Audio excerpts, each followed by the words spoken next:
Hello, everyone. Welcome back to the Star Wars Stuff Podcast. My name is David. I'm Mary. And this is where we talk all things the 10th anniversary of The Force Awakens. And before we get started, we want to definitely make sure that we recognize all of our top tier Patreon supporters out there. Starting with Lee McCallion, Kevin Langer, Devin McCaffrey, Zach Netzel, Matt Morris, Adam Haber, Front Row King, Cam from Indiana, Mariana Tia Arnold, who sent me some stuff in the mail. Thank you. Are you going to show everybody? Are you going to do a maybe not? Rest Jedi 27, Alex Blundell, and Indiana Solo. Thank you so much for your awesome love and support. And a shout out to Indiana Solo's wife. It's her birthday today. Oh, so happy birthday. Yeah. They go to all the cons. They stop by the booth every single time. And they're great. So Aww. Also, LegionSabers.com. Check out LegionSabers.com for your next lightsaber or lightsabers purchase. They got all kinds of accessories, necklaces, all kinds of stuff. So check out LegionSabers.com and use the code STUFF at checkout for 15% off. Check them out. They're cool. They're running a bunch of ads right now. And there's also a place where there's a physical store called Docking Bay 45 in Portland, Oregon. So check that out. Very cool. Hopefully we do a field trip over there because it looks really cool. I would love to go to Portland. Constantly adding on to it. And it's an immersive experience. When you walk in, it's just Star Wars. And nice. Yeah, I think the next closest place would maybe be like a Scum and Villainy Cantina for the level of immersion you get. So yeah, check them out and use our code STUFF. So we are 10 years from the release of the movie that restarted it all. Yes. For the second time. 10 years feels like a very long time, but it also feels like this all happened two months ago, you know? Yeah, it doesn't feel like it happened a long time ago. Yeah. But 10 years. Yeah. In 10 years, you could become a doctor. In 10 years, you could have a 10-year-old. In 10 years, you could almost go through preschool, kindergarten, elementary school, middle school, high school. Yeah. And you could almost be done. 10 years is a long time. You can get a lot done in 10 years. Yeah. That's crazy. Yeah. Wow. It's insane to think about. But The Force Awakens, I know I'm going to talk for a long time tonight about a lot of, because it, like I said, it reignited my fandom. Yeah. It's very exciting. It's that thing when you live your life and something incredible happens, and then you never think it's going to happen again. So the incredible thing I'm talking about was the Phantom Menace. When that thing dropped, it was huge. I was like, Star Wars is back. This is going to be my Star Wars because I'm somewhat of an adult when this is coming out. I think I was 18. I was like, this is going to be mine. This is my thing. This is my trilogy. My brothers and my family can have the original trilogy. This is mine. I'm going to see it from beginning to end. It's going to be great. And then Revenge of the Sith came out. I saw it in Austin, the very first Texas DLP showing. Nice. And leaving the theater, I was like, is this it? Was that all? Oh, no. And of course, knowing what you know about the world, Dre the Greatest on YouTube said hi. Hello back. Knowing what you know, I mean, of course, when something makes money, they do sequels, they keep on adding on to it. But this was different. This is Star Wars. It's owned by one guy at the time, George Lucas. He could do whatever he wants. Well, a guy who also didn't want to make anymore, right? Sometimes yes, sometimes no. It was weird because when he stopped making films, he wanted to. Thank you. Trey says, cool hat. Thank you. Yeah, I got this on the premiere of The Force Awakens back in 2015. It's a 10-year-old hat. And it's still going strong. Yeah, yeah. Travis Mitchell on YouTube says, how's it going, guys? It's going good. Hey, Travis. So I was very depressed And I was like, man, this is it. Star Wars is done. George isn't going to make anymore. Maybe, I don't know. And my mind started working. It's like, okay, so how do we get more Star Wars? It was the infancy of the internet.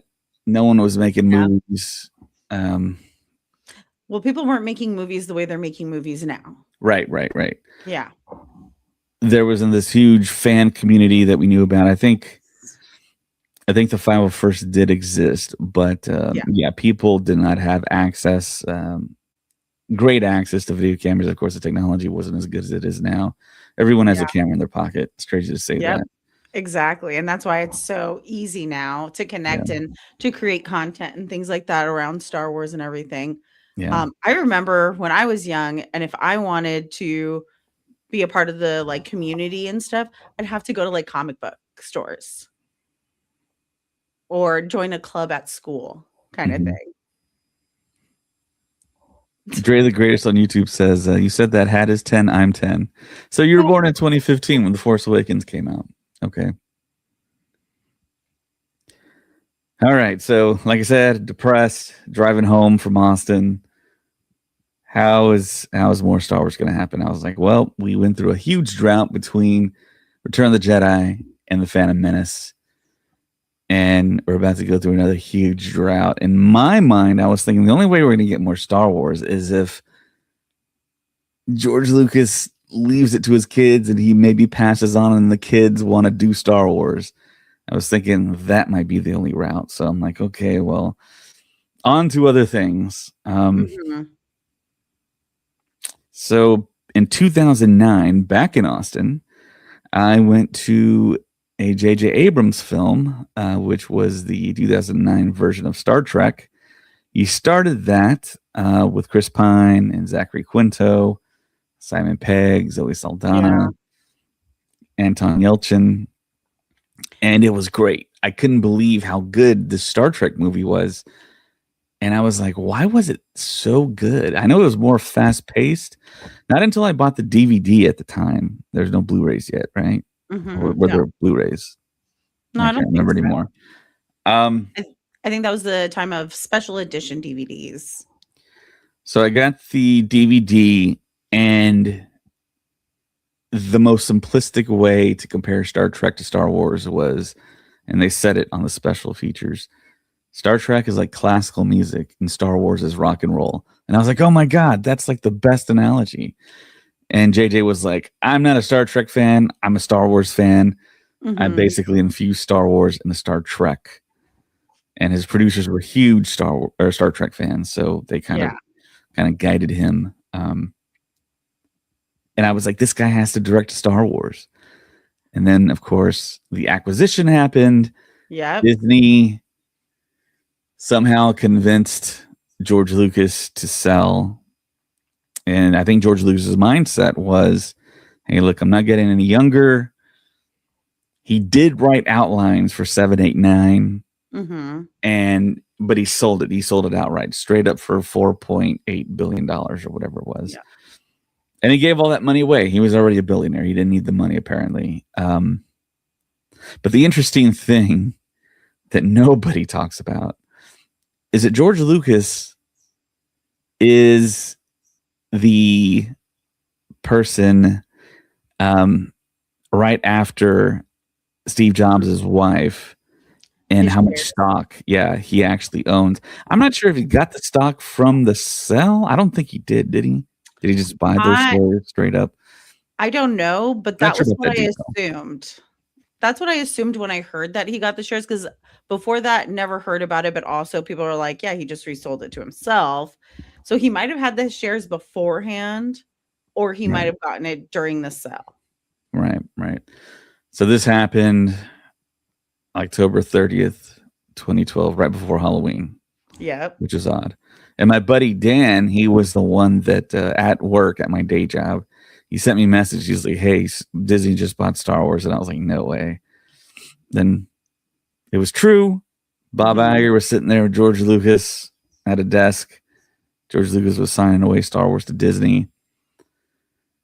I was not as nervous as most people because, of course, we all knew Disney owned Marvel and they let them do their thing. They were So doing that's a great okay. job with Marvel then too. Yeah, I was like, okay, Disney's gonna let them do their own thing. And then the news immediately came out that we're gonna release episode 7 as fast as possible. And I was so happy. I was like, yes, they kind of get it.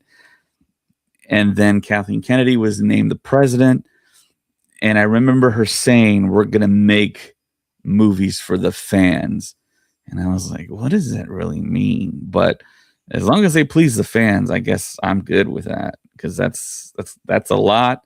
It's going to be challenging. And it's who's going to direct the first film. And of course, she went down the line of the people she wanted. They asked every top director. Yeah. Everyone turned her down. JJ turned her down. And everyone was so scared at the time to touch Star Wars. Yeah.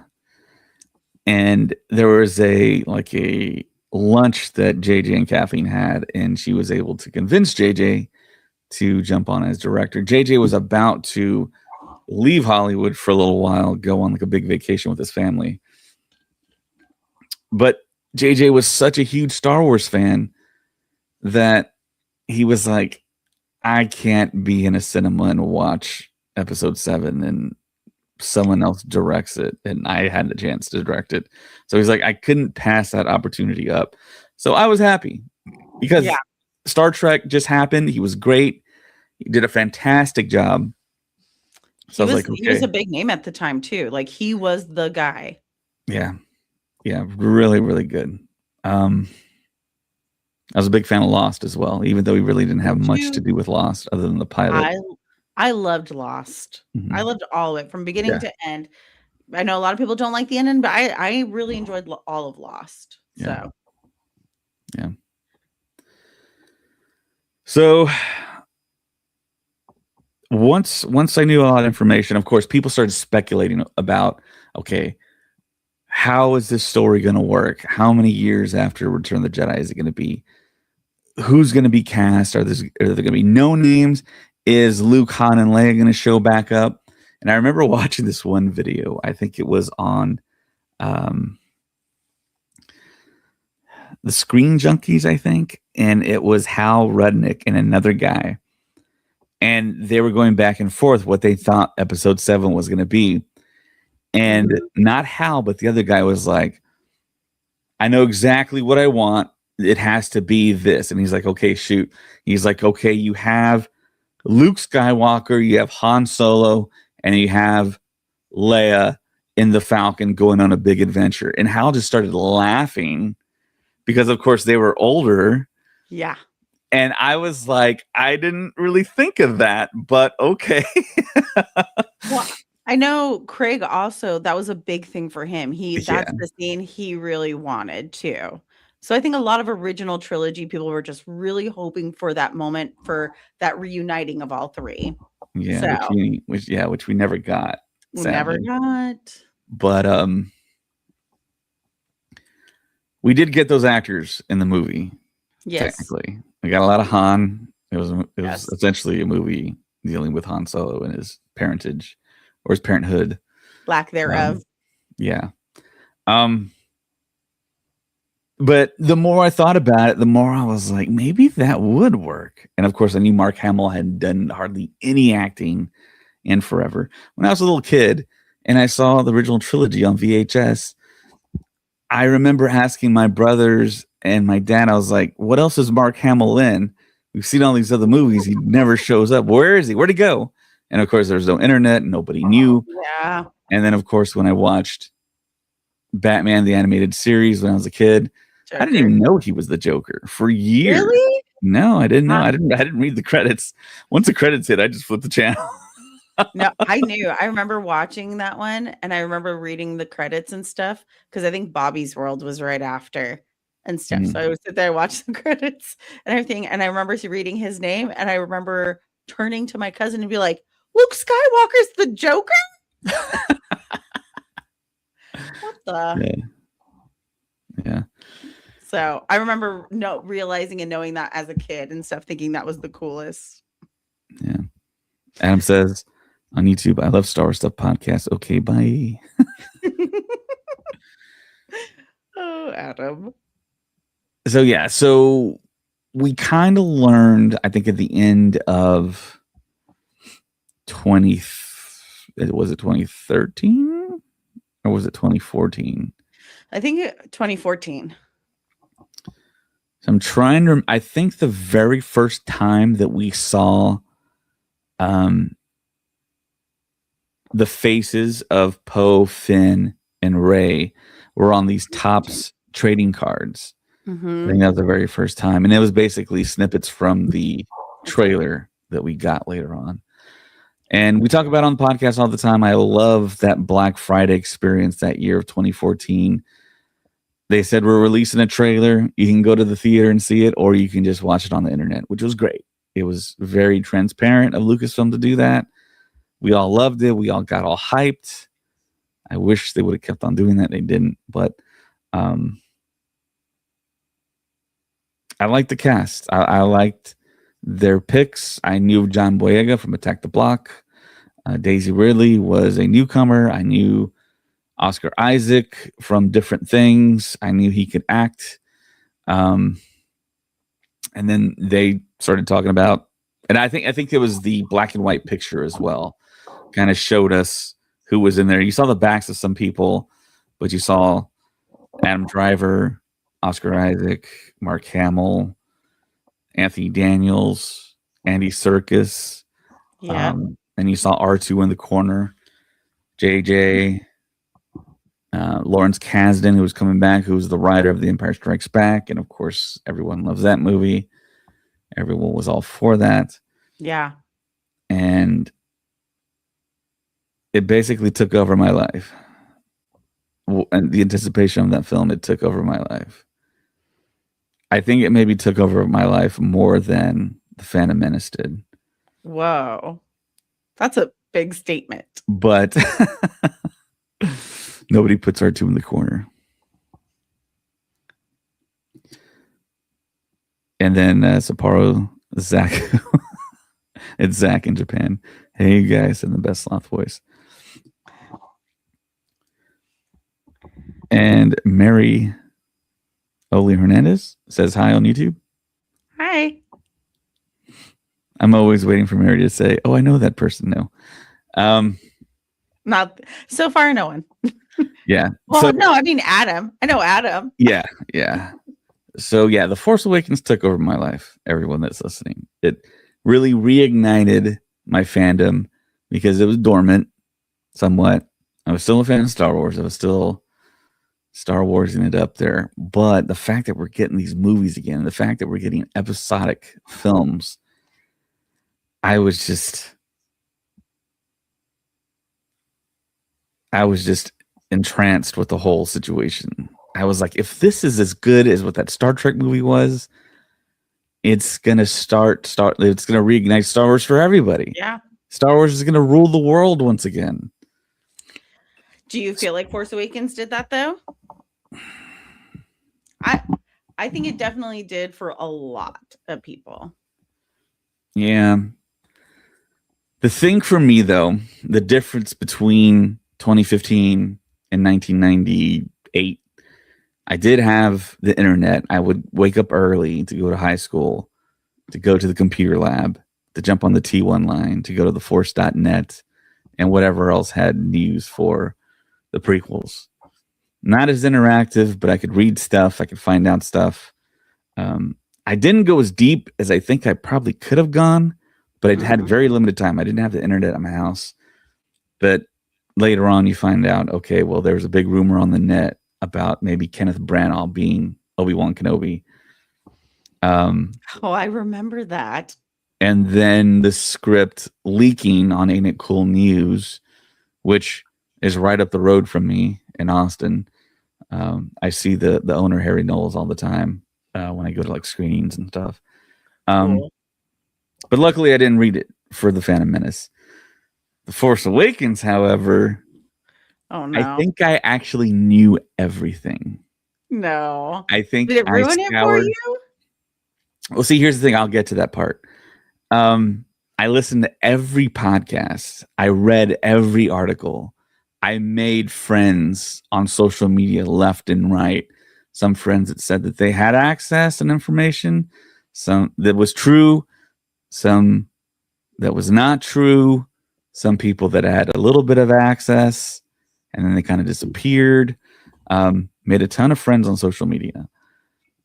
I started listening to, I think it was the Full of Sith podcast, and they had a guy, maybe the most. I got to find a way to word this. Think it through. Because this guy is canceled now. Oh. He has not appeared on a podcast that I'm aware of, but this guy was like the best. He's the one who had all the access, right? No. This I know who you're thinking of, but this is another guy. Okay. I mean, he was just one of the best speakers I've ever heard. Oh wow. And just perfect. I mean, the way he would speak about Star Wars, and they had access, and they would do like a spoiler podcast here and there and just tell you what they knew. And it was great. They had one particular podcast where they read the entire script from beginning to end with sound effects, with music. And I was like, this movie sounds great. This is incredible. I can just visualize all the action. I'm in shock. Then Harrison Ford broke his ankle. Oh, I remember and they that changed most of the script to what we got. And I don't think they got that very final draft.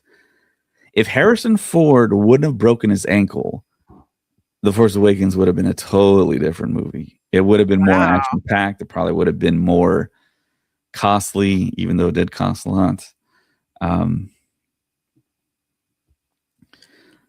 But it was just incredible. And then there was other offshoot podcasts that just like sprouted up that I was listening to that. Some of the people that I would listen to on Collider did their own little thing, their side thing. And they just analyzed to the minute detail of character names, where they went to shoot in Abu Dhabi, people on the ground, like sending back photos and pictures. There was that big TMZ leak of all the pictures on Jakku. And of course they couldn't, there was a level of secrecy that they installed that was pretty good. JJ is infamous for doing the whole mystery box thing, and his level of secrecy to be very, very high. But if you watch the ILM video that they just released on the 10th anniversary of The Force Awakens, there's a scene, we all know the scene, where we see Rey and Finn running towards camera, running towards a quad jumper, and then it blows up. And Rey says, "We can't fly that. It's a piece of garbage. It hasn't flown in years." And then they turn into the Millennium Falcon. So the reason why TMZ didn't get the scoop on that was because the Falcon wasn't even there. It was all CGI. That's so funny. So that was perfect by JJ and company to not have the Falcon physically there. Yeah. But I was so stoked. I was like, this is it. It's going to be a hit. It's going to be great. And I remember specifically telling people, I was like, this movie is going to fill every seat in America. This movie is going to make over $250 million opening weekend. And everybody told me I was ridiculous. There was no way, no how. And I was like, do the math, guys. Look, here's all the theaters, all the seats. People have already done the math, and they said if you physically fill every single seat, you're going to make over $250 million for a movie. And I was like telling people, I was like, look, try and buy a ticket right now. You cannot buy a ticket anywhere. You'd have to go to like South Dakota to find a theater that has a ticket. And I was like, it's simple math, guys. It's going to happen. And people just kept on telling me, no. They're like, maybe 200, maybe 180. I'm like, guys, do the math. It's simple. And then, of course, when it dropped, It was over 250, and I felt so vindicated. But of course, nobody wanted to give me credit for it. But okay,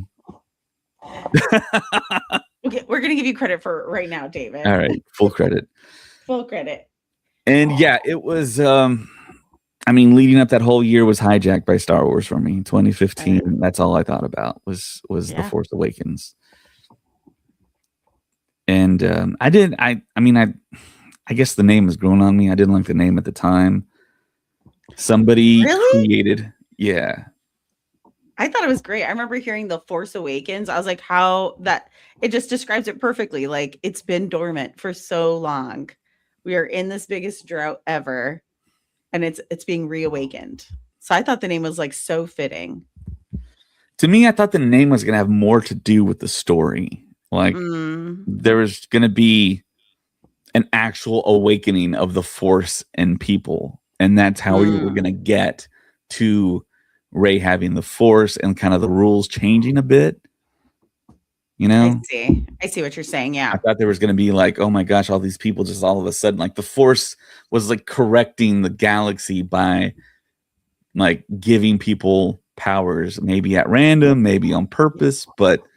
And then you would kind of fix the issue that people had with Rey, like, oh, she had no training, she just automatically could do stuff. To me, that would kind of solve that. They didn't do that. But somebody created a random guessing generator for the possible name of episode 7, and they guessed it, I think, with the 53rd or somewhere in their pick, and they guessed it right. The Force Awakens. Had all these names. That was fun too, trying to guess the name of episode 7. So yeah, just leading up to it was wild. I bought the marathon ticket, which started at 4 a.m. And I have a picture of myself here, if I can find it, of me holding my marathon ticket. We're about to see baby David. This is going to be great. It's 10 years ago. God, where is it? I don't think I can pull it up. Oh, no. Here's a picture of me sitting in that theater. At 4 a.m. Yeah, well, I think this is for episode 7, so this would be like 7 o'clock or whatever. 3 hours in. But yeah, we're having issues with StreamYard right now. It's acting weird. Oh no. But yeah, everything from the poster that dropped, we were trying to figure out and dissect what does this mean. Of course, I guess spoilers for the sequel trilogy, but of course we know that Rey is the granddaughter. Had 10 years to watch it. You've had 10 years to watch this, people. If you have not seen it yet, come on. We've passed the spoiler threshold here. Okay, yeah, Travis, if you're watching, pause it and come back after you watch the sequel trilogy if you haven't seen it. Oh no. So the poster dropped here. Of course, you have Rey front and center. Figure she's the main character. But then you have Kylo Ren with the lightsaber in parallel to Rey's staff. Yeah. And we were like, what does that mean? That has to mean something. Now it makes sense to me. It makes more sense, yes, because they're a dyad in the Force. And then you got Finn off to the side with the blue saber. And this is what everyone had a huge issue with. Like that image is why everyone feels Finn is so cheated. And it's like they took the smallest moment he had with the lightsaber and threw it on a poster. And I mean, I guess it's a red herring to like get everyone's thinking and talking about it, to be like, nope, just kidding. He's not going to be a Jedi, not yet at least. Yeah. Yeah. And there's other lightsaber posters too of him. One in Times Square, a huge one in Times Square. Yeah, that's right. And then you see Poe Dameron, you see BB-8. But yeah, before this, we also had the reveal of BB-8, which was also fantastic. And as soon as I saw him, I was like, yes, this droid is going to matter. This is the new droid for the sequel trilogy. It's not going to be about R2. It's going to be about this little droid. And I was dead on right. Yeah. Great design. JJ allegedly designed him by just drawing 2 circles. and just handed it to ILM, said, make this happen. And they made it happen. Physically, it worked. On the sand, no, because there's no like grip, because he's kind of smooth. There'd be no way he can like move the way he actually does. So there was a guy in a blue suit pushing him around, and they just kind of like cropped him out and all that stuff. That's hilarious. So yeah, that was one big aspect that I was looking forward to, and then I think they delivered. And I've talked about the whole like voice of BB-8. Yeah. I got to go to Celebration back in 2015. Was it 2015? Yeah, it was 2015. 2015 May. Yeah, and that's when they announced who was actually in the movie. That's when you found out who was actually in right. So we kind of messed up our scheduling because we ended up outside of the arena when they were doing that panel, so we weren't able to get in. So we watched we watched the Celebration trailer on our phones outside of the arena. Oh, no. So yeah, we were a little late there. We didn't plan adequately. Which city was this one? Was this Chicago? Anaheim. Okay. Yeah. So I mean, it was weird to me because I kind of know when I saw the actors, it's like, okay, well, I know what they look like. I know what their body types are. I could pick them out in a crowd. Okay. Mm-hmm. So at these celebrations, they move the celebrities from spot to spot. And of course, John Boyega and Daisy Ridley aren't that famous, but what they did was they stuck masks on them and they were leading them around in a big entourage. And I'm like, that's John Boyega and Daisy Ridley. I could tell. So I was standing in line to go to the store. Okay. And I was the only one that realized that in line at Celebration. So I took out my phone and I just started like taking pictures. And these are the pictures that I took of them. Oh, that's hilarious. You can totally tell that's John Boyega, right? Yeah. His arms alone. I mean, why would an adult man wear a mask like that? That's kind of odd. So I for sure thought when you said Daisy like they were wearing in front of them.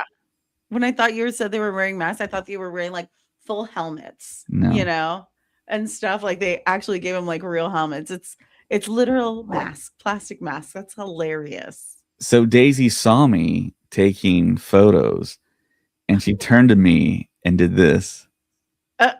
She gave me a thumbs up. She's like, "You figured it out." Yeah.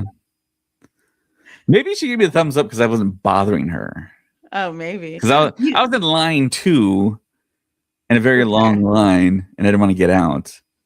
Yeah. So, yeah. Did you show her this picture when you got to talk to her? Be like, hey. No. Oh, she's got a little R2 backpack. That's adorable. Yeah.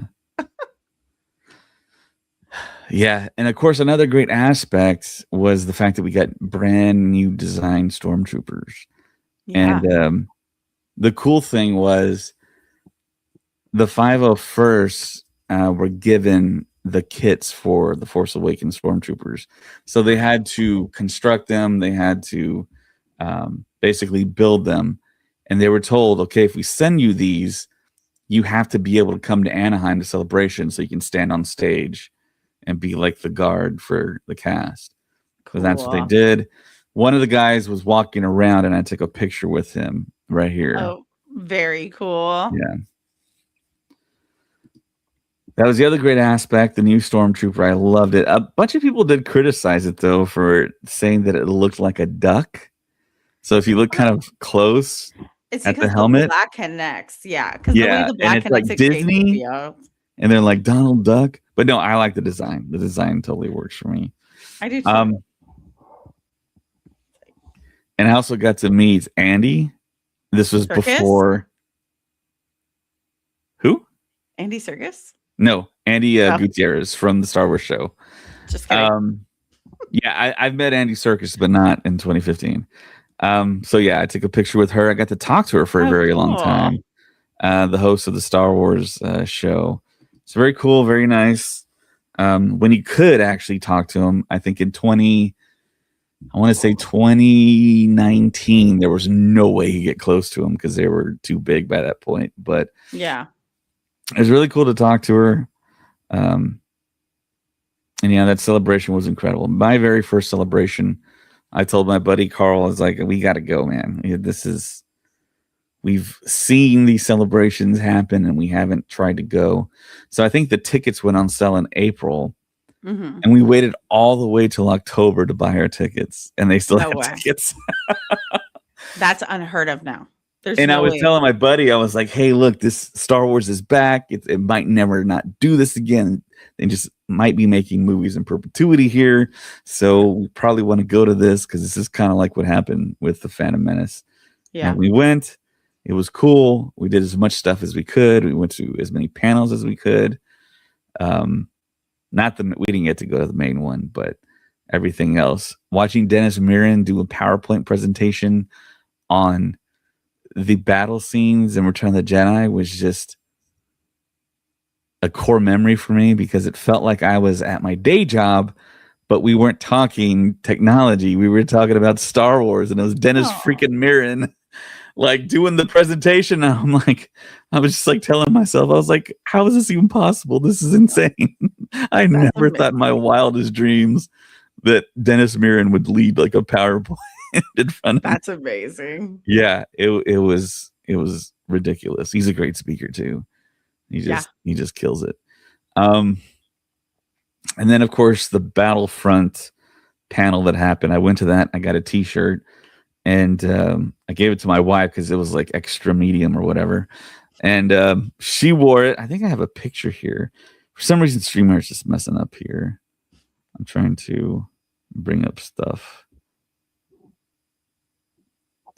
So yeah, I got a lot of people that don't generally like Star Wars to get involved in Star Wars.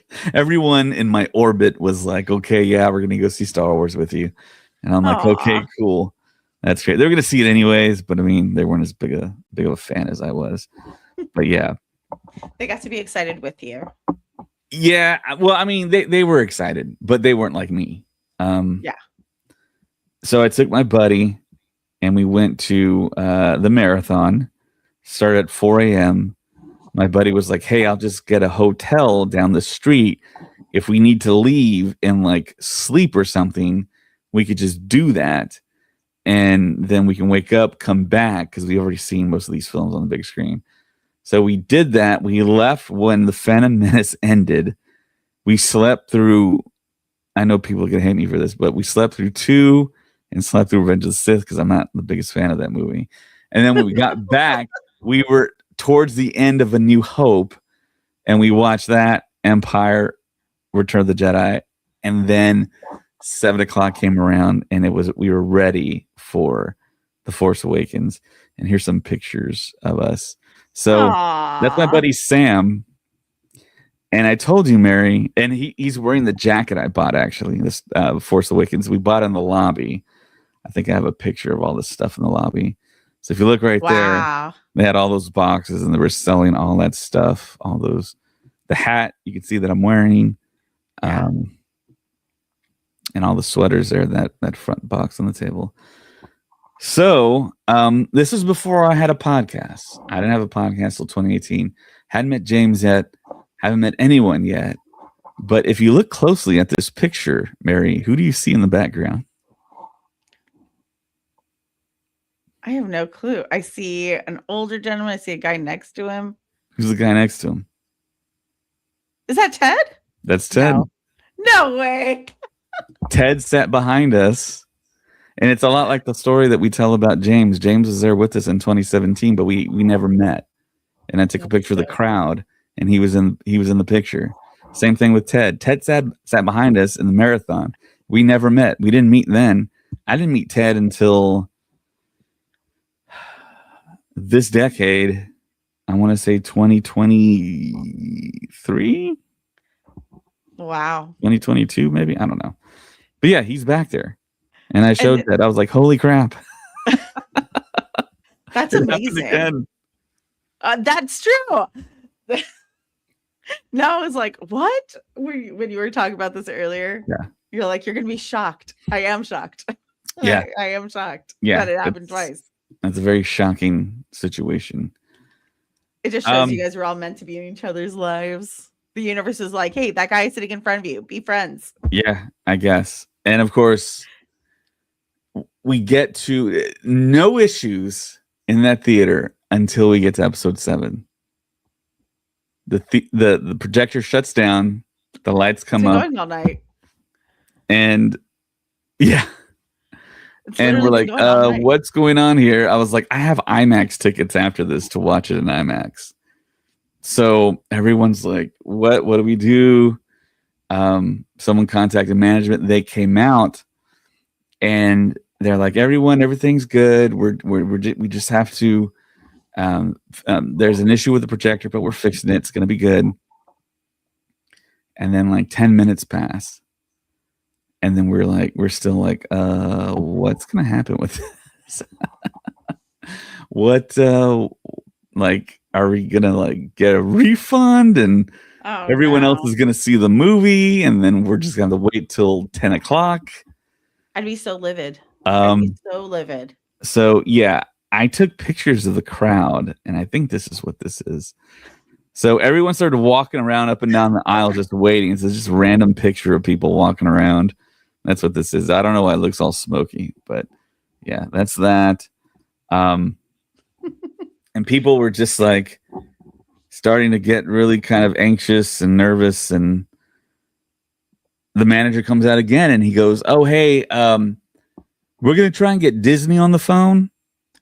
And we're like, what? We'll get Disney on the phone.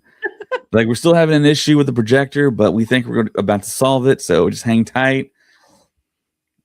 And then he said, we're going to give everyone vouchers for a free movie. Okay. So everyone just hang tight. Movie? So he came out a third time. He's like, okay, it's fixed. We're about to start it. And everyone's like, all right, yay. But like 25 minutes have passed. So we sit back down, and then it's as if the movie was on a VHS tape and they had already played it, and they start rewinding it. So we start watching the movie from the end to the beginning, and we'd never seen it before. And everyone's like, no. Everyone's like screaming, stop it, stop, no. And everyone's like, I cannot not look. Oh my gosh. So it was a big fiasco. And I told my buddy Sam, I was like, I'm never coming back to a Santikos theater ever again. And of course, I've been back many times. Dude. But that was a situation we had to go through. They finally started it. I think the images that we saw were like of Hosnian Prime getting blown up. Okay. The scene in the woods in the snow. But it was just like quick flashes of stuff. And we're like, is this the movie? Are we watching the movie in reverse right now? And yeah, we were. And it was wild. Yeah, it was really. Gosh, they couldn't even be like, hey, this is what we need to do. So you guys can all walk outside. And then once it's ready, we'll have you all come back inside. No, they didn't think that one through at all. I want to say that it might not have been assigned seats, Mary. So you would have lost your seat. Yeah. But you put your stuff on your seat. Yeah, possibly. But yeah, a lot of people have been there since 4 a.m. watching movies and didn't sleep. And I was like, not me. I'm gonna have to sleep. Oh, yeah. So livid if that happened to me. See, I feel like you have such good stories. My experience watching The Force Awakens was I went on Fandango, I bought a ticket, and I went and I saw the movie. That was the incentive. Saw trailers, was very excited, bought a t-shirt to wear to the movie and stuff, was super hyped up, went with my significant other at that time, and we sat at that time. Yeah. And then we sat, watched the movie, had popcorn, drank a soda, and we booked it. I remember walking out of the movie and be like, Star Wars is back. And I remember walking when the movie was done. I'm like, I'm going to have to run to the IMAX because I want to see the opening crawl. I want to see the fanfare. Yeah. As soon as you get out, a sea of people in the lobby. Because, of course, every theater was sold out. Every single seat. You could not walk through that lobby without touching other people. It was that dense. It was zombie crawling through the zombie walk. And people were walking all different directions. Oh And I man. took up my lightsaber, the saber you saw here, and I wanted to try and use that to like deter people from getting next to me. That's what I did. It still didn't work. Still didn't work. So our theater was on the exact opposite side of the mega huge theater in San Antonio. It's the Palladium. Because Okay. the IMAX is all the way to the right. We were like mid all the way to the left. Okay. And it was just a sea of humanity. Oh man. It was nuts. And I was like, Oh. I'm going to miss another 20 minutes of this movie. I'd already seen it, but I mean, I no. wanted to see it in IMAX big screen. Yeah. So yeah, when I finally got to my seat, it was a scene. I didn't miss a whole lot. It was when BB-8 is watching the First Order arrive to Jakku, and right before Max von Sydow gets a saber. In that movie, what is your ultimate favorite scene?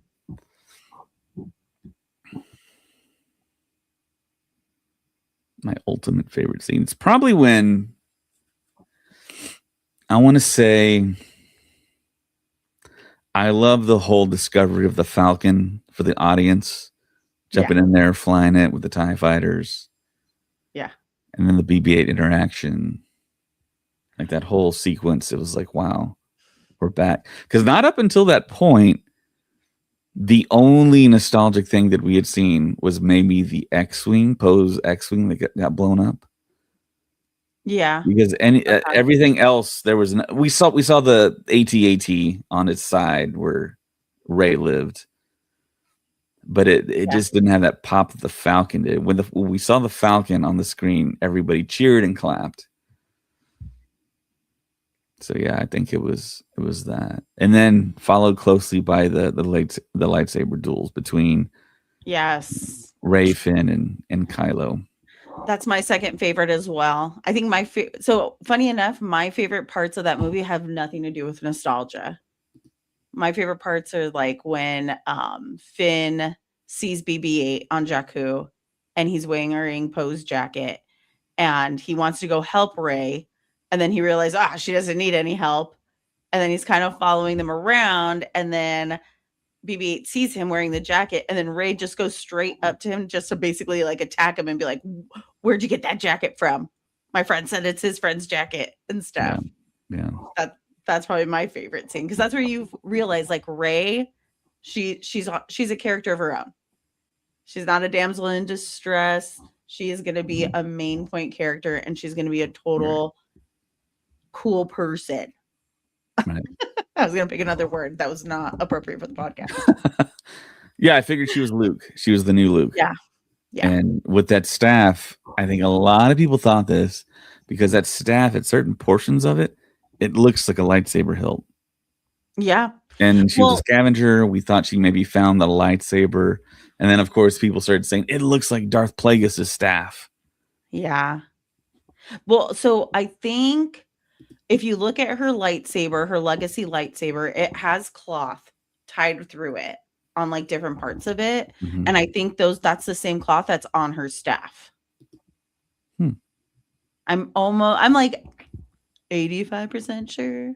Yeah. Here's the poster. Yeah. That some people had issues with. Because if you look closely, you can see a Phillips screw at the top. They have Phillips screws in Star Wars. We've seen it before, people. And yeah, all these character posters are really cool. You got the Solo one. Yeah, that one was my favorite. Everyone's covering their right eye. And you got Finn. Again, why? Why did they do this? Yeah. And then the Vanity Fair stuff, we saw Kylo Ren for the first time unmasked. And it's like, okay, well, yeah, he's definitely the villain. This is where my crush just started developing on him. For sure. Yeah. Yeah, super cool design of the helmet, I gotta say. You can see in the poster.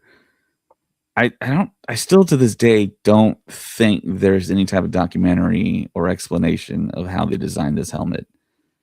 When I first saw the leak, it looked kind of like a paintball mask. Okay. And I was like, okay, I think that'll work. Hopefully it works for everybody else. And it did. which is great. I love it when stuff works for everybody else and me. What were we going to say? So my assumption with the mask is it had all Knights of Ren have to have a specific piece of style to their mask that all kind of like, they're all different, but they all have like something similar to them about it. And I thought that's what his like mask was based off of from the get-go. Like it's a red mask, and it has to have like those like lines with the curvature around the eyes, because I'm almost certain all of them kind of have that similarity to it. Interesting. I never thought about that.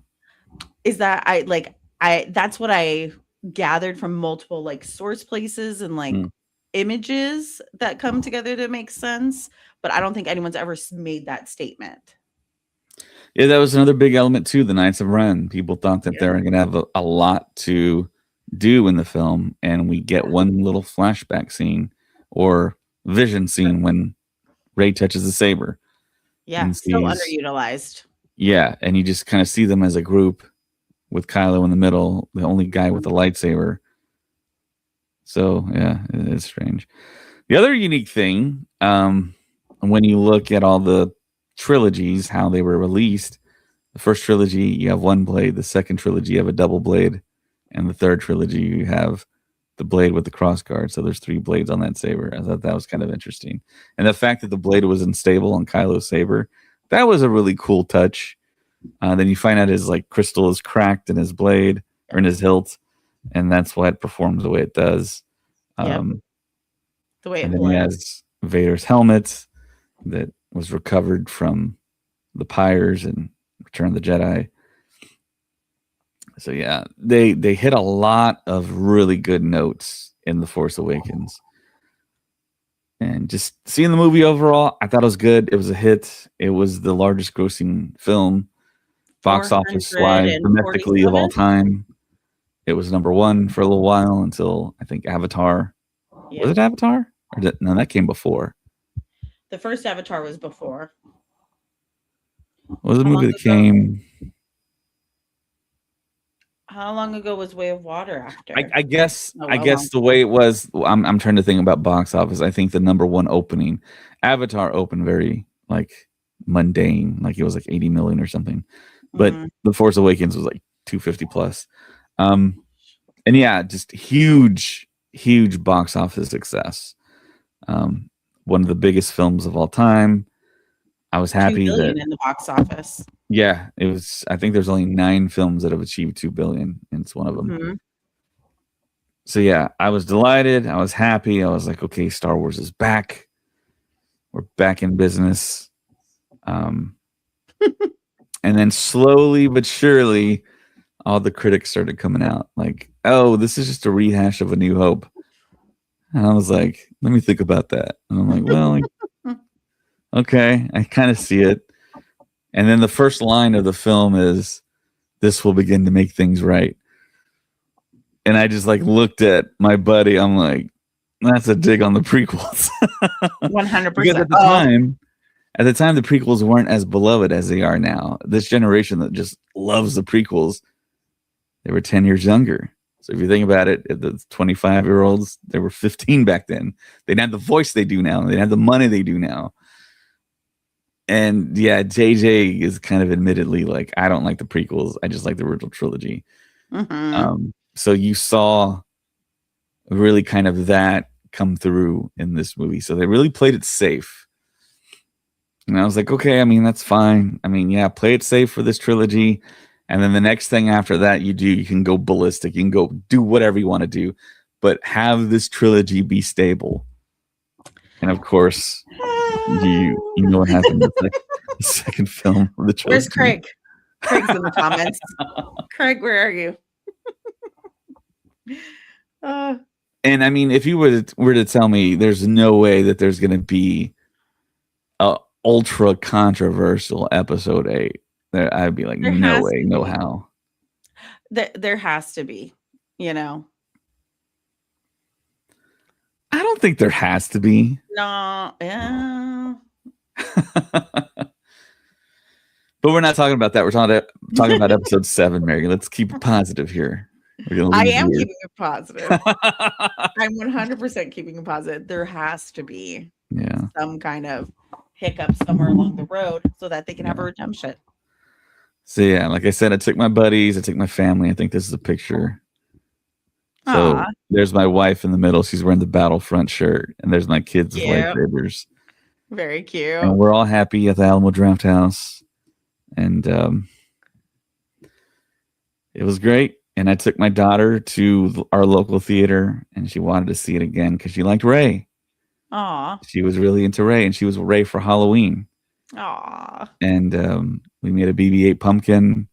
She was all into it. I was like, okay, maybe have one kid that's gonna like Star Wars. But of course, she quickly kind of grew out of all that. So, well, she might come back to it later in life. Who knows?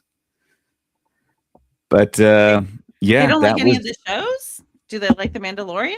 Nah, they don't watch TV. Oh, okay. Yeah. So, yeah, that's my experience with The Force Awakens. Kind of in a nutshell. It kind of took over my life. And yeah, just listening to so many hours of podcasting. What I would do was, if I couldn't listen to it during the day or whatever, I would just like fall asleep to it. I would just listen in bed. And yeah, it was a great time. I wasn't podcasting, but I was listening to everyone else that was. And I want to say there was maybe 3 or 4 Star Wars dedicated podcasts at the time. Okay. I think a couple of them have gone away, but yeah, for sure. Yeah. But yeah, there's a few mainstays. So yeah, it's an incredible time. 10 years ago. It's flown by so fast. Seriously.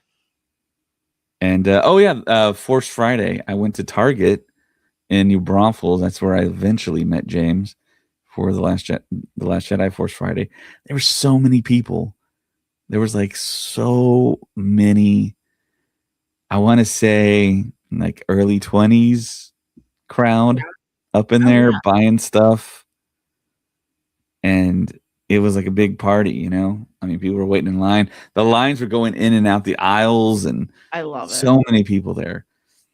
When The Last Jedi came around, no, there was hardly anybody there. Oh, which is wild. I was like, do people not think this is going to be a big movie? It's going to be big. Luke is going to star in it. But I think everyone was scared. Yeah. It's okay. Did that mean you got all the extra things? They didn't put a limit cap on you? Nope, they didn't put a cap at all. Really? I didn't think there was a cap. Here there was. It was like a limit of 2 per person. Whoa. Mm-hmm. Well, you're in that crazy state of California. Where movies are made. Yeah. So yeah, that's The Force Awakens experience. And I saw it again last night. I like your experience better than I like my experience. Your experience sounds more fun. Yeah. Mine feels so boring and mundane. I saw it again last night, and I hadn't seen it in a few years. I don't know. Yeah, here's a picture of me from last night. You seem so excited. Yeah, on Disney Plus. And it holds up. It held up really well. I liked it. It was watchable. Yeah, for sure. I rewatch all the movies. I do like they're my background and stuff. So like if I'm just home chilling or working from home or something like that or cleaning, Star Wars movies are on. Yeah. And then sometimes I'll cycle through like the Clone Wars. But I've gone through the sequel trilogy a couple of times since they've been out. And I think I enjoy all 3. I really enjoy all 3 of them. I think I like The Force Awakens better out of all 3 for sure and stuff. But The Force Awakens is the one that will always pull my attention. So if I'm like holding a dish, like wiping it, I will stop and like look up at a scene and stuff versus like keep on cleaning kind of thing. So for me, that means it's held up. Yeah, I know when it's like come on like TNT or whatever, I'll stop and kind of watch it for a little bit. Yeah. And Daisy Ridley did a fantastic job. And this year, I was able to finally meet her in person, or talk to her in person. I guess. I kind of saw her in 2015 with the mask on, like I showed you guys. What a missed opportunity! You totally could have shown her that picture. Be like, "Hey, that was me that you gave me a thumbs up to." So long ago. Yeah, thanks to Countdown City, I was on behalf of them and on Star Wars Stuff Podcast. I told her I was on Star Wars Stuff Podcast, and she kind of was like, "What? Star Wars podcast?" And I was like, Star Wars Stuff Podcast. Oh my god, maybe she's listening right now. Daisy, Yeah, are you out there? Not. Yeah. Oh. But it was great. I mean, I got to meet her, got to talk to her, I got to kind of observe her demeanor, and it was great. She was fantastic. Yeah, she's very sweet. Yeah. Very genuine. Very, very, very like honest. Like you could tell that she wasn't making stuff up. You could tell that she was really kind of into that project. It's a movie that hasn't come out yet. Yeah. But yeah, she was. Did he get nominated for an award? Probably. There's so many award shows now, but yeah, yeah, she was great. Nice. I'm so happy you got that experience. Yeah, I'm glad I got it too. Just to see her in person, I was like, oh my gosh, she's just right there. And our podcast, we don't have like a lot of access to celebrities. We go to Celebration and stuff and do autographs. Mm-hmm.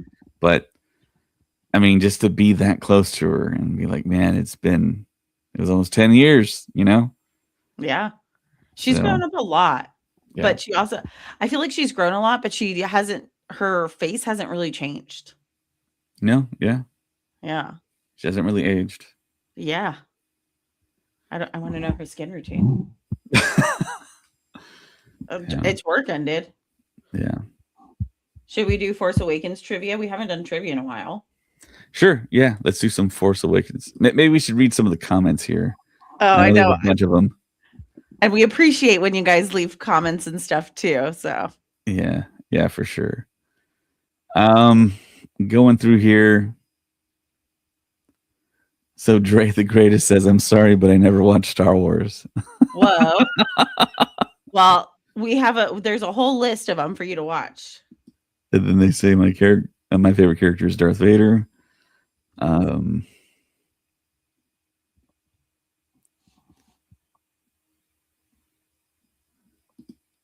And Zach says it was a doormat. It was encased in carbonite.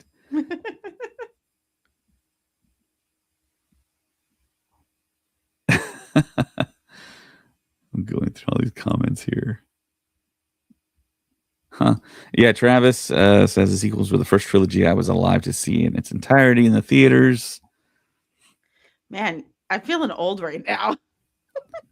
Yeah. I'm almost as old as Star Wars. That's terrifying. No.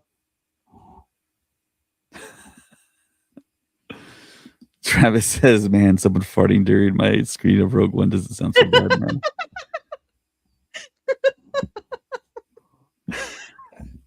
That's amazing. And then Zach says, I want to see a Knights of Ren movie. Agreed. That'd be so fun. Yeah. And Travis says, Kylo's mask obviously resembles a bit of Vader's helmet, but specifically, I think the face is supposed to look like Vader's burned mask. We see later Gray in the face with the eyes squinted. Someone named Craig on Facebook says, imagine how much it would have made if it was good. I think he's referring to what we're talking about the movie. Yeah. So, yeah. All right. Do you have any The Force Awakens trivia? I'm trying to find some on here.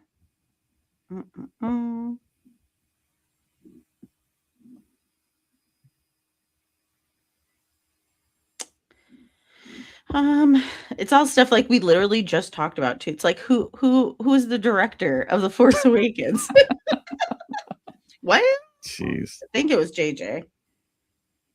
And then the rest are like quiz. Do you have any? Yeah, I got some. Okay. So here's one, and this is something I wish that happened. What was the original opening sequence of The Force Awakens? What was the original opening sequence? Yes. So the sequence Like we the got crawl? after the crawl. Oh. Don't read don't read the chat. They just said it. Luke's hand? Yep, it's I'm Luke's not hand reading the floating. So yeah, in that original script that I heard, it was supposed to be a pan to the original Anakin Luke saber with Luke's hand attached from The Empire Strikes Back, floating in space and then falling towards a planet. And in the atmosphere, the hand burns up, and just the lightsaber was left, and it tumbles to the ground. It ends up, and that's how Maz gets it. Well, it's not Maz that picks it up; it's someone else that finds it. Oh. I forgot the name of the character, but they said the name of the character. It's like in a swamp or something, and they pick it up. And I think we move to another scene, so we know the saber exists. That would have been so cool, right? That would have been. I would have liked that a lot better. Dang it. One thing I think The Force Awakens suffers from is not enough connective tissue. I would agree with that, but I also don't mind that. No. If that makes sense, because it's like we need to world build and character build again. Right. So I'm okay with that. The second one is where I wanted the connectivity. Right. But that's just me. All right. You ready for your second question? No. Yes. I brought this. What was the character of Rey's original name in the script? What? I don't know that. Jennifer Lawrence. Jennifer. Let's see if maybe Travis knows it. Ooh, Travis, do you know? Travis might be Googling. Yep. It was Kira. Travis is Kira. Yeah. I wonder what was that, just like to throw people off so no one would get spoiled by the real name, or they decided to change it? Well, here's the thing. So what I've heard, it might be an urban legend, I don't know, but somebody from behind the stage at Star Wars Celebration heard Daisy Ridley before she got up on stage and turned to JJ and asked him, "Are we going with Kira or Rey?" So they didn't even know. And I think he said, "Rey, your name's Rey." Interesting. Zach says Raymond. No, it's not Raymond. That's her twin brother that we're going to see in the next and of course, movie. We all saw Solo, and there's a character named Kira, okay. But spelled differently. But this Kira was Kirra, I think, or maybe one R. I don't know. But I remember it was Kira. Okay, so that's what I was saying. I was like, well, don't we already have a Kira in Star Wars? Wouldn't that just make things so much more complicated? That Kira is like QI''IRA or something like that. Or RA. Yeah. No, that's still the same thing. Just because you spell it different doesn't make it a different name. Say it the same, it's the same. All right, second question. Third question. Third question. I'm sorry. Yeah. Let's make sure people know how many I've gotten wrong. Third question. Who created Rey's theme? It wasn't John Williams. Who was it? I know it wasn't John Williams. Someone named James Herrera 3435 on YouTube says all concept art of Force Awakens has her as Kira. You know a James Herrera? Yeah. A very common name. Yeah. I wonder how they spell it.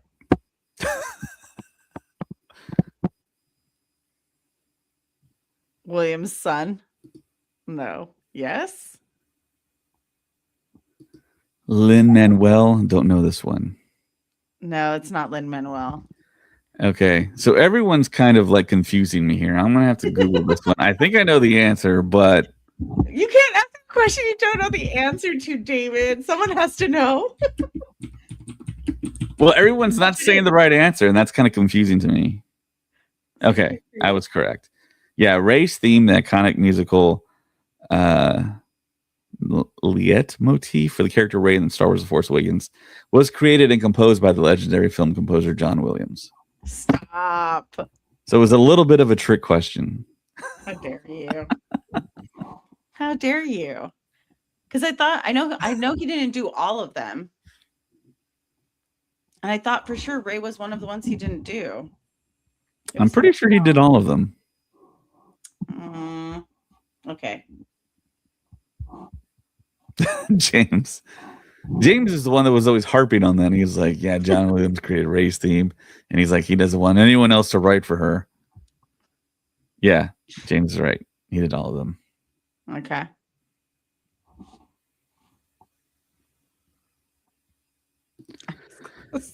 All right. Zach said I was close.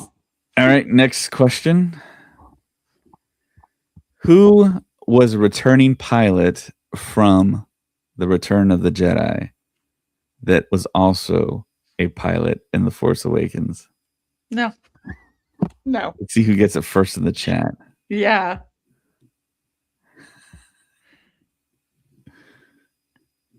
Travis got it. Nice. How do you say it, Travis? You say nine or neen? Neenum? He's also on the ride, I think, too, at Disneyland on the Rise of Resistance. Yeah, I think he is. Mm-hmm. Porky. Well, somebody on X says Wedge Antilles. That is incorrect because Wedge cannot fly in the sequel trilogy era. If you notice in The Rise of Skywalker, he's on the cannons on the Falcon and not flying. So yeah, Travis says Neenum. It's how it's pronounced in some audiobooks. Okay. Or Ninenum. Ninenum. Yeah. That does sound right. All right. Okay. I don't want to play anymore. Who played Poe Dameron? Oscar Isaac. Correct. You got one. Yes. Yes. I love when it's the easy ones. Who played Supreme Leader Snoke? Andy Serkis. Correct. My favorite. Correct. What was the name of the planet that had the primary weapon of the First Order? Starkiller Base? Yes. Correct. Thank you. Thank you. Oh, somebody said Ilum. Oh, Travis said Ilum. So I'm not sure if that's canon or not. If Starkiller Base was repurposed as Ilum. Because Ilum is a planet where all the Padawans get their kyber crystals for their lightsabers. Yeah. That's what we see in Clone Wars with James says I think it is. Okay. Yeah. It's kind of one of those things with like Rex. Was that really Rex in Return of the Jedi with the white beard? Sometimes they say yes, sometimes they say no. I want it to be, so I'm going to say yes. All right. Man in his movies on X says, question, where is Luke Skywalker's green lightsaber in the sequels? With Maz. His green lightsaber? Oh, no. Somewhere in outer space. That's a good question. Floating away.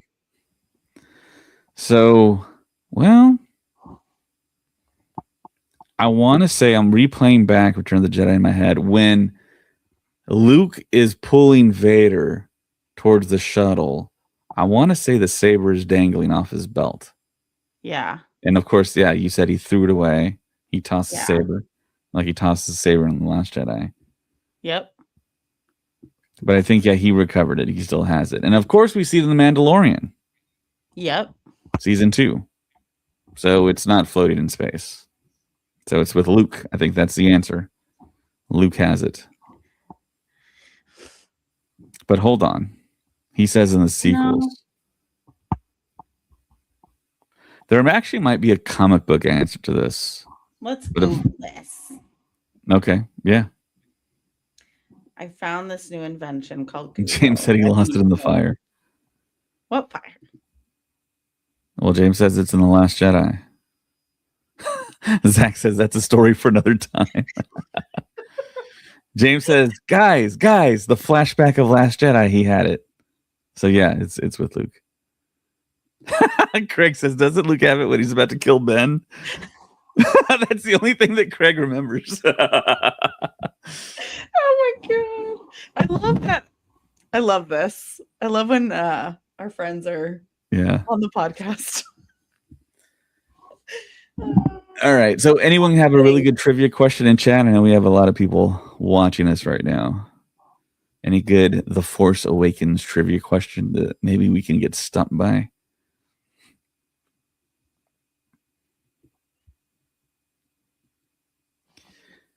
One thing, another kind of negative aspect I thought about The Force Awakens was the fact that they didn't use traditional aliens as much.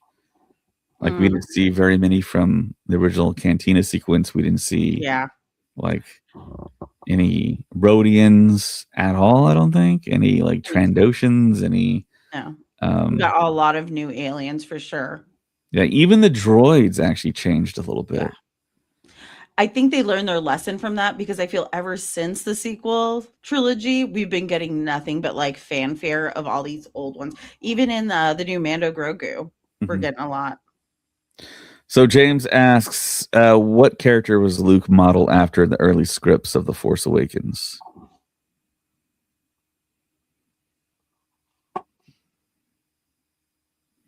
I want to say somebody from I thought it was an Akira Kurosawa film. Was it Obi-Wan? Is that the answer? I thought it was Obi-Wan. Like he's the Obi-Wan character of this trilogy. Well, I think Rian Johnson in episode 8 modeled or said essentially Luke is basically Obi-Wan in this story. Is that where I'm getting that thought? Possibly, yeah. So it says Luke's green lightsaber is currently on that island he was on. I don't know how to pronounce it. Ahch-To. Sometimes people say Ahch-To. That's what I was trying to. That's what I wanted to say because that's how it's spelled. But I was like, I'm going to sound dumb right now, so I'm not going to even try. But the other artifacts on the island. So was I right? Was it Obi-Wan? No, James is saying it's a specific character from a movie. Let me ask, what character was Luke Skywalker? I just read, we haven't gotten to it yet, but I just read Craig's next comment. What is it? Oh man, should I click on it? All right. George Lucas' original concept for the sequel trilogy, the older Luke Skywalker, was intended to be inspired by cynical Colonel Kurtz from Francis Ford Coppola's film Apocalypse Now. However, the creative direction of Luke's character in The Force Awakens and subsequent films was ultimately shaped by J.J. Abrams and Rian Johnson and differs from Lucas's vision. The character, as he appears in The Force Awakens, does not have a single character he was modeled after, but rather reflects the following influences: Obi-Wan, the hero's journey, George Lucas's own ideas. So not a specific character. So James, who did you think it was? Travis says Quint from Jaws, my guess. Interesting. Well, Google just said no one really. It's just kind of a mishmash. Colonel Kurtz. Oh, okay. Intriguing. All right. Interesting.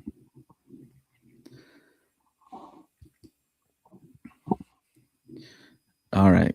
Anyone else got anything as far as a trivia question you want to ask us? Try and stump us. It's not hard to do.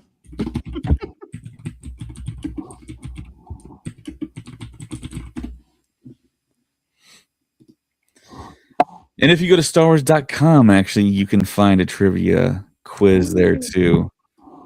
I guess we might as well take it. Here's a good one. What is the first word of the opening crawl? A. There's multiple choice. A is one of the choices, but your choices are Luke, the, A, N. I want to say it's Luke because I think the first word where Luke Skywalker has vanished. Yes, that's right. It's correct. I'm right. What happens to Poe Dameron's X-Wing after he is taken from Jakku? It explodes, right? Multiple choices. Kylo's frozen blaster shot hits it. It is taken by the First Order. Scavengers steal its parts. Stormtroopers destroy it. I want to say it's either C or D. It's got to be Stormtroopers destroy it. Correct. Yeah. What is Finn's proper name? It's a bunch of numbers. 2187. Correct. FN 2187. Yes. How many portions does Unkar plot offer for BB-8? Oh man, it was like hundreds of it. Hundreds of them. No, it was like 138. No. 38? 42. No. What'd you say? 42? Possibly. So I'm thinking it's 40. The options are 20, 40, 60, or 80. 40. No. No, it's wrong. It was 60. 60. Darn. What creature does Finn share a drink with in Jakku? I know this one. It's that one at the watering hole. I don't know what it was called though. Yeah. Ooh, Travis got it right. He said 60. James said 80. It was 60. Travis got it. 105. All right. The creature Finn shares a drink with, is it a Hapabor, a Hurrid, a Lugabeast, or a Lasat? A Lugabeast? It's got to be a Hapabor. Correct. Oh. The Lugabeast is that creature that Tito is riding when he had a BB-8 in a net. Okay. Who injures Chewbacca's arm? What are my choices? Kylo Ren, Tasu Leech, a Kanja Club member, a Guavian Death Gang member. C? So that'd be a Kanja Club member. I want to say a Guavian Death Gang member. And I'm correct. What does Supreme Leader Snoke say will happen if Luke Skywalker returns? Gosh. What are my options? The First Order will rise. Okay. The New Jedi will rise. The Sith will rise again. The Republic will rise again. I know the words "the Sith will rise again" is said in the movie, the trilogy, the sequels, but I don't think it's said by him. I think it's said by Palpatine. So I'm going to take that one out. Oh. Travis says a new Jedi will return. See, I'm leaning towards that, but that feels like too obvious. I think he already knows. I think it's the Republic will rise again. That okay, yeah, I'm gonna go with that too. Oh, it was the New Jedi will rise. He was correct. I would never have doubted you, Travis. We're so sorry. Yeah, Travis is pretty sharp here. Which of the following is not a Maz Kanata quote? Okay. Say that 5 times fast. Let's get to it. Who's the girl? You look troubled. I know the Force. Jude, all of those sound like things she said. I think it's I know the Force. I don't think she said that.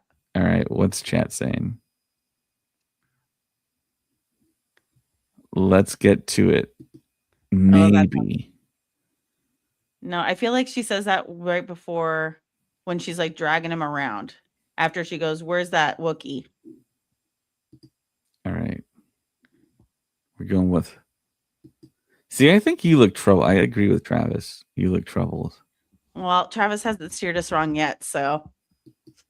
Yep, that's correct. You look troubled. Oh, what are Leia's last words to Han?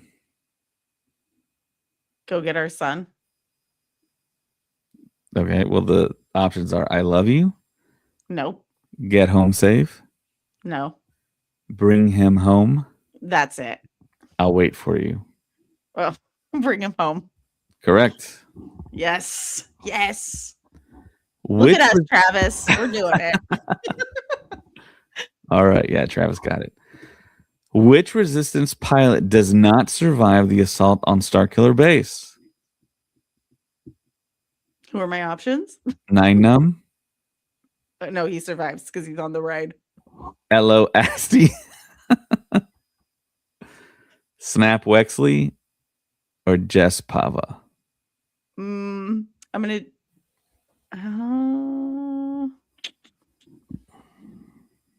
Who are the last two again?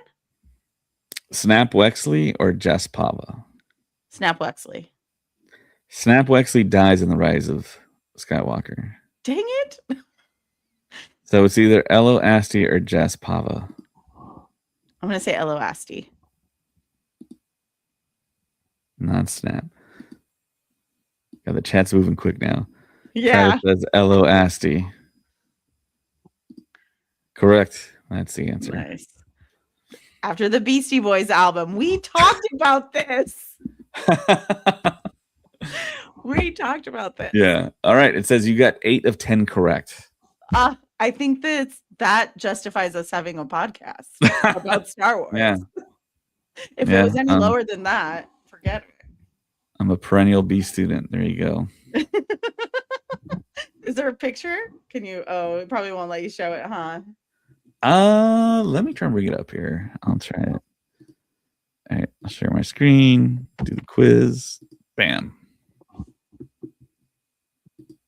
Nice.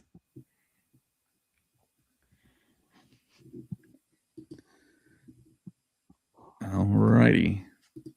So yeah, anyone else out there on chat have like a question for us that might be something that's interesting, different, something that no one ever talks about?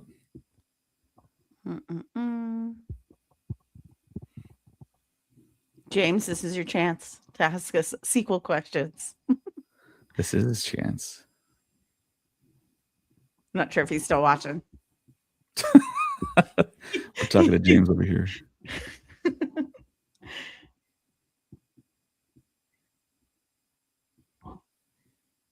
Oh, pressure. James is laughing over there. I wonder what James is doing. I thought he was seeing Avatar. Oh, yeah, that's right. Well, I mean, that would have been a while ago. Oh, yeah. Travis says, I missed the one who shot Chewie. Ha ha. The other odd piece of The Force Awakens was when Han asked Chewie, can I borrow that thing? He's talking about his bowcaster, and he starts blowing away First Order stormtroopers. And he goes, I like this thing. Like, he's never shot it before. They've been together for that long. He's never shot the bowcaster. Are you kidding me? Well, I mean, I don't think that's weird. That is so weird. That is ridiculous. I don't think that's true. I think like they very much have like a sibling best friend relationship. And in the situations I've had like that, it's like my stuff is my stuff and your stuff is your stuff kind of thing. Like, I just don't see him having a reason to use it before.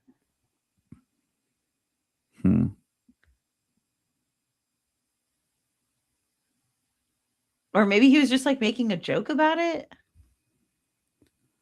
Because doesn't Chewie grab it from him? Like, nope, this is mine. Very much like that sibling, like, don't get out of my room kind of vibe. Yeah, I guess. Yeah. Travis says Steven Spielberg was the reason for the trees being cut down during the fight. It wasn't going to happen, but he thought it'd be cool and paid for the effects. That's cool. That is a good fun fact. I don't think I've ever heard about that. Yeah, I don't think so either. Here's a good question from Zach. Who was the special guest in the stormtrooper armor in that fight? Craig Daniels. Craig Daniels. Daniel Craig. I think he's referring to something different. Because there's the guy with the stormtrooper like baton, and I think that was actually somebody. What you're referring to is when Rey was in the Jedi mind tricks him. Yeah. She was like in the what's that device called? It was like the I don't know. She was like strapped in and stuff. Yeah, she was strapped into like the dentist chair. Yeah, yeah. Is it Daniel Craig? Daniel Craig was the guy she like force tricked. Okay, got it. Jedi mind tricked. I was about to start going into he's the guy with the accent and he drives the cars and yeah. What? So Ted asked the question, what's your hype level for Daisy's upcoming project? Is it happening? Well, yeah. Well, I mean, it already happened. It was one of those situations. It's like a foreign film, essentially. It's an Australian film. Okay. I thought and they screened it when I did the interview with Daisy. But we didn't get to see it because they filled out the theater and they didn't allow us in. Gotcha. So Ted and I went to go to where Robert Downey Jr. was last spotted to go eat barbecue. Which hand? Which hand was it? It was this one. That one. That's the hand that touched Robert Downey Jr. Yeah. Let me think about it. Yeah. Very soft hands. I think he moisturizes. Oh my gosh. Here's something interesting. Travis says on YouTube, in A New Hope, Han calls Luke's ability to deflect blaster bolts while blinded luck. But then he has to be blind when making the shot to save Lando from the Sarlacc. Never thought of that one. See, I thought the place where he was going was in The Force Awakens when he's shooting the First Order stormtroopers when he exits Maz's castle and is getting blown up. And he does the whole, he doesn't look and he shoots one of them. And then it's mirrored when Ben Solo arrives to Exegol, he does the same trick. I do love that. So he's not particularly blinded. He just doesn't look. It's like a no-look shot. Yeah. I wish I was that cool. Yeah. And Travis mentions it.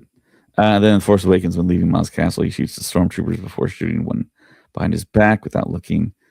My take is that he had the Force the whole time. Mm-hmm. Yeah. Well, the Force is in everyone. It's different levels. It surrounds us and it binds us. Yeah. All right. I think that is pretty much it. The Force Awakens, it's 10 years old. I'm getting old. We're all getting old. Yeah, it means I'm almost 50. Whoa. That is not old at all. That is young. 50 is like the new 35. Yeah, I think so. Yeah. Yeah, I have all these little kids telling me that I'm saying wrong stuff about Star Wars. So not anyone online, just the people around me. It's okay. I have trivia questions that tell me I don't know anything about Star Wars. So it's fine. Man, I really think, and I'm not like toot my own horn here, but I think I've forgotten a lot of Star Wars information and trivia at this point. It's, you know what? It's hard because there's just so much information and we've absorbed all of it. There's no way to remember every single thing, like a singular line or a singular character, you know? So it's just a lot of information to hold on to. If I held on to every piece of Star Wars information, I won't know what I had for breakfast the day before. Yeah, Travis on YouTube also says it's also why I think he named his kid Ben after insulting Ben Kenobi. It was that man's advice that saved his friend, making him discover a part of himself he didn't know was there. That's an interesting take. So I thought that they named him Ben because of Leia's relationship with Obi-Wan. Like we got to see that expanded in the Obi-Wan series. She goes to him for help and stuff. So I thought Leia was the one who named him for sure. Han, I feel like Leia was like, I'm naming him Ben. And Han's like, okay, do what you want. And Stefan didn't really get a say in it. That's how I picture it happening. Yeah. Hopefully we get the hunt for Ben Solo there. Disney, Lucasfilm, Bob Iger. Bob Iger 2.0. All the people that approve movies. Kathleen Kennedy approved it. Dave Filoni approved it. Steven Soderbergh made the movie in his head. He said it was great. Adam wants to be in it. Didn't Daisy make a statement as well about it? How Yes, she she read it, did. she thought it was great. Yeah, she said she knew some stuff about it, but she doesn't know the whole thing. But she thought it was fantastic that Adam was so passionate about wanting to make this film. Ugh. And right now, there is a truck. I don't know if you've seen those billboard trucks with like a digital sign. It says on it, "Make the hunt for Ben Solo happen." And it's just driving through like Times Square. Dude, Like, how what long rich has it been person now? did that? It's like, if you have that kind of money, why don't you just make the film yourself? Oh, it's hilarious. And it's not dying out. This fanfare and begging and like stunts and stuff is not dying out at all. Seems like the sequel trilogy is slowly turning into what the prequels were. Yeah. All these fans are coming out of the woodwork and saying, yeah, we want to do and see more stuff. And Travis also says, despite the Force dyad being a late addition, we see Rey have visions of Kylo. I also speculate Kylo had visions of her, hence why he asked, what girl? Yeah. I can see that too. Mm-hmm. There had to have been a lot of backstory between the two. I think JJ came up with his thing. Ryan came up with his thing. Colin Trevorrow came up with his thing. And then he got fired. And then we got JJ back. And JJ had to kind of reconstitute the puzzle of the story. And it's such a weird thing. Yeah. So weird. Hopefully it's like a lesson to Hollywood to never do anything like that again. To have all these different voices and something like this. I feel like they still do it though. Yeah, but not for like a huge IP like. Yes. I mean, you have to have a plan. You have to have a vision, I think. We can all point back to the original trilogy, how all the story was modified and conveniently modified. But I mean, they got very lucky with that. That's not always the case. Or maybe they were just super bad at it with the sequels. Maybe that was a problem. They just didn't pick the right story, the through line, for it to flow and for us to like it. Yeah. For it to be universally accepted. The whole, like, somehow Palpatine returned. A lot of people, most people did not like that at all. Yeah, I just wanted something new. Yeah. It's okay. Lessons learned. If the prequels never happened, they would have went with George Lucas's treatments. Well, I think so. That's hard to say. It's easy to say. I just said it. Okay, it's easy to say, but it's because Kathleen Kennedy saw firsthand what the prequels were like. Not that great. As far as reaction by the fandom. Yes. All the old heads did not like it one bit. They've kind of grown to like it. I liked it when it first came out, but I've grown to like it more. I'm not like the old heads, but it was a little bit of a shock. I loved it from the get-go. The prequels, I loved them from the get-go. I've always loved them more and more and stuff. They're like the easy ones to watch for me. Like, I will sit down and focus on those. I don't need a double screen. But again, I think it's just a generational thing. Like, our generation really loved the prequels. The generation before us hated it. Our generation had issues with the sequels. The newer generations love it. Yeah. I just don't know. Yeah, Travis says leading up to The Force Awakens, Coruscant did not appear, nor was it mentioned in the comics or books. In that era, the reason for this was Duel of Fates had it as a base for the First Order. Mm. You know, so many people thought Hosnian Prime was Coruscant. I could hear people say, oh, it's Coruscant behind me in the theater. And I wanted to turn around like, actually, I don't want to be that person. But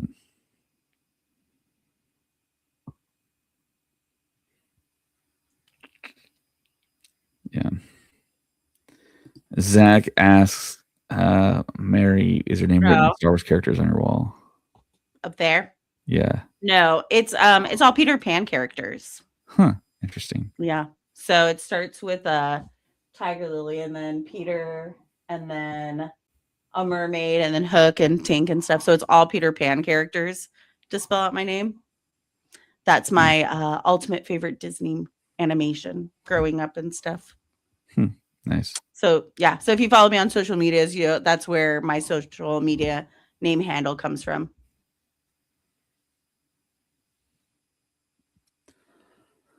Alrighty. I think that is pretty much it. We're gonna do another podcast here, probably Monday or Tuesday. We all know a new Mando Grogu, a new-ish Mando Grogu trailer dropped, where we get to see some of the aliens, more of the aliens from the chessboard. But yeah, we'll talk about more stuff then. I just really wanted to talk about The Force Awakens and have this podcast because it's not being shown in theaters. And I know James's opinion and my opinion are kind of the same. It should be in the theaters right now. Of course, Avatar is out right now, but they could have probably put it out beforehand to kind of celebrate it. But I think it's an important film. And it brought Star Wars back again. Exactly. I agree. You know what I don't think I wanted to see it again in theaters. What I would have wanted was some more behind the scenes, making of the movie, etc., that type of thing. Maybe just even released on Disney Plus to celebrate the movie. I think that would have been a great move. Yeah. And I think Lucasfilm is notorious for hiding stuff or not releasing certain things. Every time there's a new documentary, there's new footage of stuff from almost 50 years ago. It's like, what? It's like, I've never seen this. What? How have I not seen this? And it's because they hold it all very close. It's all in the archives. Yeah. They release little bits at a time. Yep. That's why I think like the 10-year, I think anniversary is a perfect time to release some of that stuff. A 10-year anniversary release, you don't have to release all of it, just a little bit. Do some interviews with like the cast. Yeah. Do man. And they have their own streaming channel, Disney Plus. Do a reunion. Yes. That'd be great. But you know what? I bet you the reunion part would be hard because it's like Daisy has her projects. She's probably not in the country. I mean, there is Google and Zoom and everything else, but I don't know. I feel like that's something they would fly them out for. Yeah. Yeah, for sure. Oscar Isaac's always busy. Yeah. I think he's wrapped though on Dune. No, he's not back in Dune, is he? I know his character. Moon Knight? I'm not sure. Yeah, Moon Knight. That's what I'm thinking about. What's crazy? Moon Knight season 2 filmed, done. No conversation about it. Whoa. Mm-hmm. It's the first I hear that.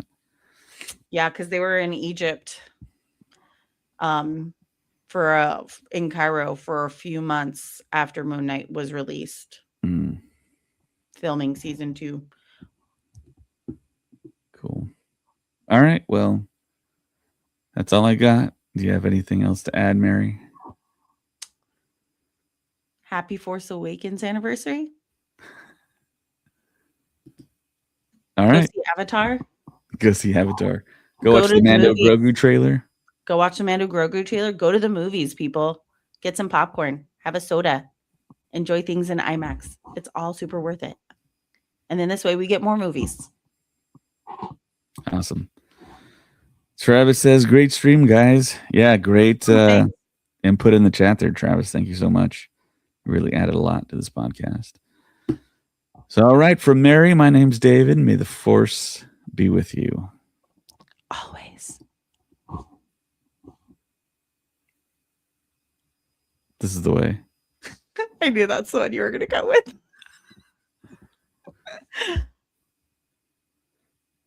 I am one with the Force, and the Force is with me. I've spoken. Rebellions are built on hope. How does this work? Do I speak last? Do you speak last?